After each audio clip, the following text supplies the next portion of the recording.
안녕하세요, 데이빗입니다. 많은 한인 리얼터, 모기지 브로커, 디벨로퍼들이 토론토 부동산은 폭락할 수 없다고 합니다. 여러 가지 이유를 들면서 설명합니다. 과연 타당한 설명일까요? 아니면 고객 기만일까요? 지금까지도 대한민국은 부동산 불패를 외치는 나라입니다. 그런데 현재 상황은 어떻습니까? 과연 캐나다 토론토 시장은 부동산 불패의 역사를 이어나갈 수 있을까요? 한번 알아보겠습니다. 한인 소위 전문가들이 토론토 부동산 시장이 폭락할 수 없는 가장 큰 근거로 사용하는 것, 첫 번째가 바로 캐나다의 친이민 정책과 지속적인 이민자 증가입니다. 캐나다가 이민 확대 정책을 시행하고 이민자 숫자가 가파르게 상승한다는 것은 사실입니다. 이민자가 늘어나니 집이 부족해지고 그러니 가격이 오를 수밖에 없다는 논리입니다. 하지만 이 논리는 마치 초등학교 1학년 학생이 산수 시간에 배우는 수업 내용으로 대학 수학 문제를 해설하는 꼴입니다. 경제학의 기본 논리로 수요가 공급보다 높아지면 가격이 상승한다는 말인데요. 부동산은 투자의 큰 부분을 차지하는 투자의 한 종류로 이러한 간단한 경제 논리로 설명할 수 없는 복잡한 현실 세계의 얽힘이고 상호작용입니다. 실제로 실수요가 높다고 가격이 높아지는 경우는 거의 없습니다. 특히나 부동산처럼 금액 사이즈가 큰 경우에는 더더욱 그렇습니다. 부동산 가격을 올리는 가장 큰 이유는 바로 투기 소요 때문입니다. 이민자의 숫자가 높다고 그 많은 이민자들이 다 집을 사려고 하는 건 아닙니다. 집을 살 능력은 더더욱 떨어집니다. 역사적으로 이어진 토론토 부동산 버블은 중국인과 일부 러시아 재벌, 인도 재벌들의 해외 자금으로 팽창되어져 왔습니다. 이민자의 숫자가 많아진다고 부동산 가격이 오르는 것이 아니라 이민자의 숫자가 증가하기 때문에 렌트비가 오를 수밖에 없는 것입니다. 많은 리얼터, 모기지 브로커, 디벨로퍼들이 설명하는 논리들은 전부 다 렌트비가 오를 수밖에 없는 정확한 이유들입니다. 이들은 투기를 조장하는 것인가요? 아니면 정말 그렇게 생각하는 것일까요? 두 번째로 많은 리얼터들이 지속적인 부동산 거래량 및 가격 상승이 이어지고 있고 이것은 통계로 입증이 되기 때문에 토론토 부동산 시장은 폭락할 수 없다고 합니다. 빙산의 일각이라는 말이 있습니다. 눈에 보이는 게 전부가 아닙니다. 크레와 오레아에서 발표하는 부동산 현황 자료는 MLS를 기반으로 하는 자료입니다. 캐나다에서는 MLS를 통하지 않고 개인 거래를 하는 부동산 거래도 많습니다. 또한 이 통계 자료는 평균치이기 때문에 실제 상황을 대변 못할 수도 있습니다. 또한 통계 자료를 분석할 때는 그 자료를 분석하는 사람의 편견에 따라 자료 해석이 달라지게 됩니다. 똑같은 자료도 어떤 사람이 분석하느냐에 따라 그 결과는 정반대로 나올 수 있습니다. 이번에 발표된 윤석열 대통령의 직무수행평가가 긍정 33%로 발표되었습니다. 누군가는 긍정평가가 3분의 1인 대통령은 이미 레임덕이라고 이야기할 것이고 누군가는 33%의 국민이나 아직 대통령을 믿고 지지한다고 이야기할 것입니다. 무엇이 맞는 평가입니까? 통계 자료를 분석할 때에는 그에 맞는 능력이 있어야 합니다. 그래서 유능한 데이터 애널리스트들을 억대 연봉을 지불하면서 세계 유수 기업들이 영입하는 이유입니다. 과연 리얼터, 모기지 브로커들은 데이터를 분석할 능력이 있습니까? 제가 100번 양보해서 경력이 얼마 안 된 심참 리얼터나 모기지 브로커들은 이런 통계 자료로 분석을 하고 전망을 할 수 있다고 생각합니다. 시장에 대한 이해도가 떨어지고 주변 지식이 부족하기 때문입니다. 하지만 경력이 오래된 리얼터나 모기지 브로커들은 이런 통계 자료가 우리 한국인 마켓과는 거리가 멀다는 것을 누구보다도 잘 알고 있습니다. 이런 자료가 우리 상황과 너무나도 다르다는 것을 뻔히 알고 있으면서 굳이 왜곡된 통계 자료를 가지고 와서 분석하는 것을 보면 너무 악의적이라는 생각이 듭니다. 만약 제 발언에 문제가 있어서 문제가 된다면 분명히 약속드리겠습니다. 저는 리얼터와 모기지 브로커를 그만두고 아는 변호사들과 함께 리얼터들에게 피해를 입은 피해자들을 추적하고 리얼터와 모기지 브로커를 고소하는 고소 유튜버가 되겠습니다. 피해자가 한두 명이 아닙니다. 왜 이런 피해자들은 제 눈에만 보이고 다른 리얼터들에게는 안 보이는 겁니까? 2023년 6월 13일 KBS 더 라이브에서 유시민 전 장관이 한 이야기입니다. 근데 굉장히 기대를 높이게 만드는 말들이 너무 많아요. 듣기 좋은 말들이요. 우리나라가 뭐 세계 10대 경제대국이다. 뭐 심리적인 G8이다. 이런 말들이 이거는 그냥 헛소리예요. 사람들을 불행하게 만드는 헛소리들이에요. 시작하시는 건가요? 예. 와, 이거 아니고요. 논란되겠는데요? 우리나라는 인구가 꽤 많은 나라이기 때문에 GDP 규모상 네. 10이 이쪽 저쪽에 있는 거예요. 근데 한 사회가 얼마나 부유하냐는 것은 그건 평균을 봐야 되는 거예요. 그걸로 따지면 중국이 세계 2위의 대국이죠, 지금. 네. 중국 사람들이 잘 살아요? 아니잖아요. 어. 인구가 15억인데. 통계 따위가 우리의 삶을 규정할 수 없습니다. 숫자 따위가 우리의 현실을 표현할 수가 없습니다. IMF가 발표한 2023년 세계 GDP 순위는 캐나다가 8위, 대한민국이 12위입니다. 과연 캐나다가 대한민국보다 발전된 나라라고 생각하시나요? 세 번째로 한인 리얼터들이 토론토 부동산 폭락은 없다라고 말하는 근거가 낮은 고정 모기지 이율 때문입니다. 이미 모기지를 받아서 집을 구매한 구매자 대부분이 1%대의 낮은 픽스드 고정 모기지라는 것입니다. 주변에 모기지 이자가 올라서 집을 팔거나 압류를 당하거나 강제 청산당한 사람은 없다고 합니다. 정말 없는 겁니까? 모르는 척을 하는 겁니까? 그런 사람들은 왜 제 눈에만 보이는 겁니까? 2023년 8월 8일 캐나다 한국일보 기사입니다. 캐나다 교민신문들은 부동산 시장에 대해 안 좋은 뉴스를 내기를 굉장히 꺼리는 걸로 유명합니다. 그럼에도 불구하고 높은 모기지 이자율 때문에 토론토에 콘도 분양 클로징을 못하고 전매가 쏟아진다는 기사입니다. 심지어 이런 대부분의 전매 물량이 다 non-profit, 즉 웃돈을 얹어서 양도하는 것이 아닌 4, 5년 전 자신이 분양받았던 가격 그대로 전매하는 물량이라는 것이 충격적입니다. 토론토 메이저 디벨로퍼에 일하는 내부자에게 물어보니 요즘 엄청나게 전매 문의와 신청이 쏟아져 온다고 합니다. 그리고 대부분의 집 구매자가 고정 모기지를 가입했다는 것도 통계 오류이고 한국인들은 정반대입니다. 실제로 제가 만나본 캐나다 백인 19은 바이위클리 페이먼트, 격주 모기지 상환을 이용하고 있었고 만나본 모든 한국인 전부 다 먼슬리 페이먼트, 월 모기지 상환을 하고 있었습니다. 바이위클리 페이먼트로 모기지 금액을 낼 때 이자가 더 싸고 특히 엑셀러레이티드 바이위클리 페이먼트로 바꾸시면 드라마틱하게 이자가 주는 걸 아실 수 있습니다. 실제로 몇만 불, 몇 천만 원 정도의 이자가 절약됩니다. 바로 은행에 가서 문의해 보십시오. 페널티도 없습니다. 하지만 한인 모기지 브로커, 모기지 스페셜리스트를 통해 가입한 모기지는 전부 다 먼슬리 페이먼트로 가입시킵니다. 당연히 은행에 더 도움이 되기 때문입니다.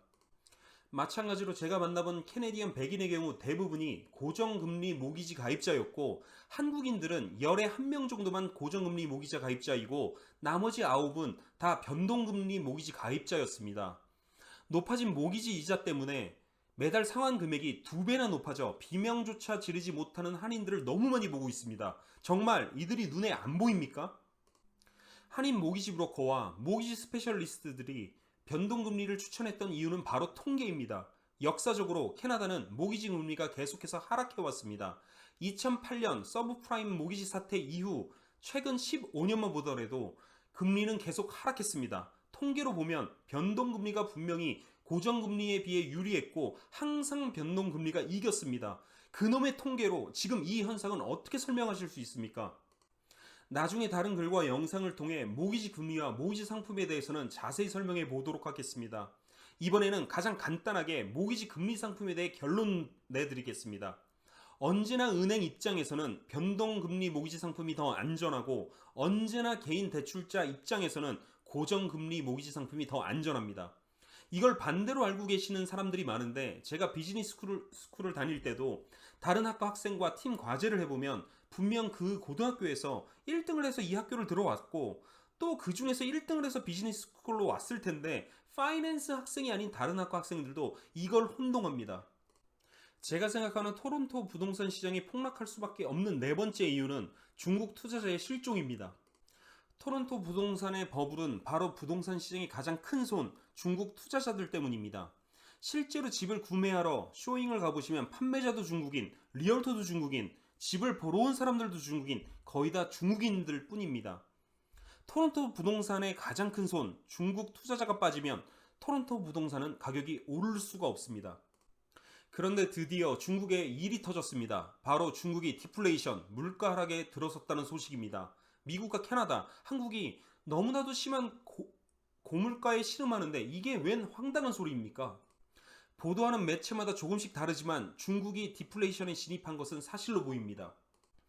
이런 디플레이션은 중국의 경제를 송두리째 흔들 것입니다. 디플레이션과 급증하는 청년 실업률, 어떠한 정책을 써도 터지는 부동산 위기를 해결할 방법이 없습니다. 며칠 전엔 중국 부동산 개발 1위 업체 컨츄리 가든이 만기 여금을 갚지 못해 파산할 수 있다는 경고 뉴스가 나왔습니다. 그리고 바로 어제 중국 부동산 개발회사 헝다가 법원에 파산 보호 신청을 했습니다. 드디어 대폭락의 시작인 것입니다. 게다가 중국 정부가 이번에도 캐나다에 대한 여행 금지 조치를 철회하지 않았습니다. 이렇게 되면 중국 내에 많은 자금이 묶이게 되고, 그렇다면 중국인들이 캐나다 부동산을 구입할 수 없게 됨을 의미합니다. 제가 생각하는 토론토 부동산 시장이 폭락하는 마지막 이유는 미국의 양털깎기 때문입니다. 미국의 양털깎기는 경제학적 음모론 중 하나인데, 마치 봄에는 양에게 먹을 것을 잘 공급해주고 털이 많이 자라게 한 다음 한겨울에 한 번에 모든 털을 다 밀어버려서 살 수 없게 한다는 것으로, 미국 정부가 저금리로 돈을 풀어 유동성을 공급하고 자산 가격이 버블로 부풀려지게 한 다음 미국 정부가 금리 인상 정책으로 다른 나라를 파산시킨다는 이론입니다. 이 음모론이 거짓일 수도 사실일 수도 있습니다. 하지만 많은 음모론들이 미국에서는 거의 다 사실로 밝혀졌고, 역사적으로 항상 미국은 자신의 어려움과 부채를 이런 금리 인상으로 버블을 터트리는 방법으로만 해결해 왔습니다. 미국 경제의 가장 큰 뇌관은 수많은 상업용 부동산이 공실이라는 것입니다. 캘리포니아의 샌프란시스코, 뉴욕의 뉴욕시 다운타운 한복판의 상업용 건물들의 공실률이 지금 50%를 넘어가고 있습니다. 이 문제를 해결할 방법이 현재 미국에는 있지 않습니다. 결국 며칠 전 미국의 신용등급이 강등되었습니다. 사상 초유의 일입니다. 미국이 선택할 수 있는 방법은 단 한 가지입니다. 양털깎기를 하는 것입니다. 금리 인상으로 버블 붕괴를 유도할 것이고, 그 피해는 미국보다 다른 나라 국가들이 먼저 큰 피해를 입을 것입니다. 지금 중국이 먼저 반응을 보이고 있습니다. 결국 미국의 경제 붕괴가 일어난다면 가장 큰 피해를 입을 나라는 어디일까요? 바로 옆 나라 캐나다 아니겠습니까? 캐나다는 경제 전반이 미국에 기생하는 나라입니다. 미국이 없다면 캐나다의 세계 경제 순위 9위도 없을 것입니다. 과연 미국의 부동산 시장과 경제가 다 붕괴하는데 캐나다 토론토의 부동산 시장이 버틸 수 있을까요? 제가 생각하는 토론토 부동산 시장의 붕괴 시점은 바로 미국의 금리 인하 발표 시점입니다. 저는 이 시기를 이번 연도 말이나 내년 초라고 예상하고 있습니다. 많은 분들이 금리 인하를 하면 좋은 소식이고 부동산 가격 상승에 도움이 되지 않느냐고 반문하실 것입니다. 하지만 서두에도 말씀드렸듯이 그런 단순한 논리로 이 투자 시장이 움직이는 게 아닙니다. 금융시장은 대표적인 리딩 인디케이터, 선행지표입니다. 이 금융시장의 가장 중요한 투자 요인은 바로 시장에 대한 기대이고 심리입니다. 만약 미국 연방준비위원회가 금리 인하를 발표하는 순간 모든 투자자들은 미국이 얼마나 힘들면 금리를 인하했을까 하고 생각하면서 모든 투자 자산을 현금으로 바꾸게 될 것입니다. 이때부터는 진정한 공포, 패닉만이 가득한 시장이 될 것입니다. 집을 팔려고 내놔도 팔리지 않을 것입니다. 부동산 가격이 반토막이 날 수도 있습니다. 2008년 서브프라임 모기지 사태 때 미국 부동산이 얼마나 폭락했는지를 아십니까? 왜 토론토 부동산 가격은 반토막이 날 수 없다고만 생각하시는 겁니까? 지금 집을 사야 할 시기인지 기다려야 할 시기인지 저는 알지 못합니다.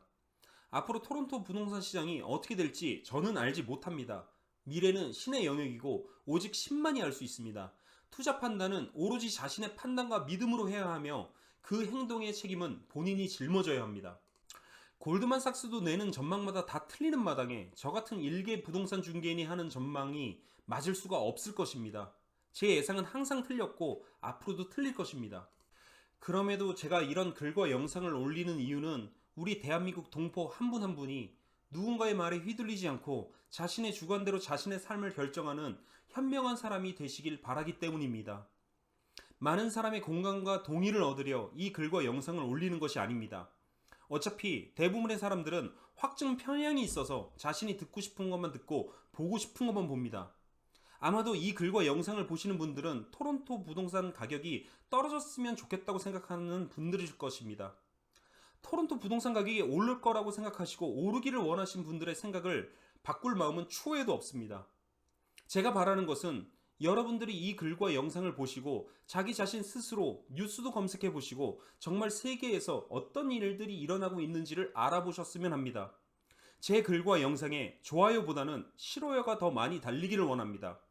항상 비판적인 자세로 다른 사람의 의견을 바라보고 제 글과 영상에도 많은 논리적 허점을 발견하시고 찾아내실 거라 믿습니다. 그런 잘못된 점을 서로 공유하고 지적할 수 있을 때 좀 더 건강하고 현명한 사회가 될 수 있을 거라 생각합니다. 그럼에도 불구하고 현재 부동산 상황에서도 집을 사기로 결정하신 분들이 계시다면 그 판단을 존중합니다.